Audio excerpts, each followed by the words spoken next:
Tanyakan pada setiap manusia ya, dari detik ini, dimulai dengan diri kita. Kita manusia kan?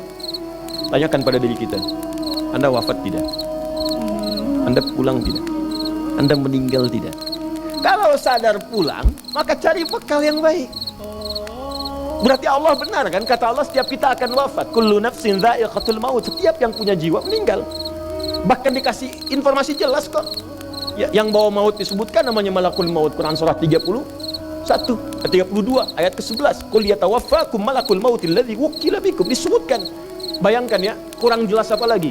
Disebutkan punya waktu namanya ajal, akan wafat disebutkan, yang bawa wafat kematiannya disebutkan malaikatnya, cara wafatnya disebutkan. Quran surah 89 ayat 27 sampai 30. Ya ayyatuhan nafsul mutmainnah, itu yang tenang, yang dahsyat dipukulin malaikat juga ada. Ya, Quran surah 8 ayat 50 itu ada sambil dipukulin malaikat. Ya. Maaf teman-teman sekalian, ini sudah jelas semuanya. Jadi aneh manusia itu. Sudah tahu akan meninggal, tahu ada kenikmatan, ada siksaan, tahu ada surga, ada neraka, tahu ada kenikmatan kubur, ada siksa kubur. Kenapa masih main-main juga? Kenapa nggak dimanfaatkan? Dan dia tahu ada yang menyolatkan, ada yang disolatkan. Apa nggak sempat terfikir ketika Anda wafat siapa yang menyolatkan? Bukankah yang paling indah yang menyolatkan orang yang selama ini kita rawat? Anak yang pernah dikandung, diberikan ASI, dirawat-rawat. Anda menyiapkan apa gitu? Kita menyiapkan apa? Sayang-sayang investasi keluar banyak, ketika wafat gak bisa berlaku apapun. Bahkan ada yang sebelum wafat pun sudah dibuang dari keluarganya. Waliyadzubillah. Nah, sekarang dari sekian kegiatan aktivitas kita, berapa yang sudah punya nilai di mata Allah menjadi amal saleh? Sekarang kita ukur. Ya, sekarang kita ukur. Pelan-pelan sebentar ya. Ini rata-rata usia berapa tahun? Oh baik. 40 tahun ke atas ya, ya. Walaupun atasnya mungkin agak banyak, atas gitu ya, bagian. Nggak apa-apa. Fokus sini ya, edisi kali ini fokus saja. Biarkan saya yang datang, terangkan, tulis, hapus ya. Antum simak aja lah, simak, tulis dengan baik, mau ketawa-ketawa, sudah masuk surga, alhamdulillah. Sudah cukup dengan amin, lihat dulu. Ini saya sering sampaikan, ini kita kasih batas standar di Al-Quran aja lah, 40 tahun misalnya. Ya, standar keseriusan beraktivitas. Ya, lihat sini.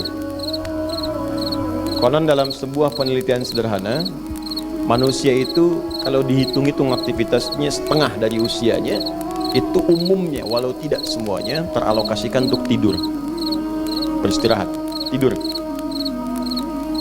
Dari mulai lahir, bayi kecil tidur, dewasa beraktivitas, tidur siang, tidur malam, tidur macam-macam, tidur kecapean, tidur ngantuk, tidur lelah, tidur segala rupa, tidur. Setengah dari usia. Jadi kalau 40 tahun, tidurnya berapa tahun? 20 tahun. Baik. Sisanya beraktivitas, ya, nah itu berapa tahun? 20 tahun. Jadi di sini kalau kita hitung, ya kalau beriman, alhamdulillah kita sholatnya, puasanya, baca Qurannya, tapi juga kerjanya, tertawanya, candanya, macam-macamnya 20 tahun. Dari 20 tahun ini, berapa yang jadi aktivitas ibadah? Yang jadi ibadah berapa? Ya, jangan terlalu pesimis ya, ambil 10 tahun misalnya. 10 tahun ibadah. Nah, jadi di sini adalah sholatnya, baca Qurannya, puasanya, dan sebagainya, sedekahnya, infaknya. Apakah semua ibadah itu langsung diterima? Belum tentu. Syaratnya ikhlas. Wa ma umiru illa liya'budullaha mukhlishina lahuddin. Quran surah 98 ayat 5. Pertanyaannya, dari ibadah yang kurang lebih 10 tahun ini, berapa tahun yang ikhlas? Ya ambillah tengah-tengahnya 5 misalnya kan. 5 tahun. Ini yang ikhlas, insyaallah. Yang ikhlas kurang lebih 5 tahun. Jadi usia 40 tahun ini yang produktif amalan yang kurang lebih harapan kita diterima oleh Allah insyaallah 5 tahun. Dosanya berapa tahun?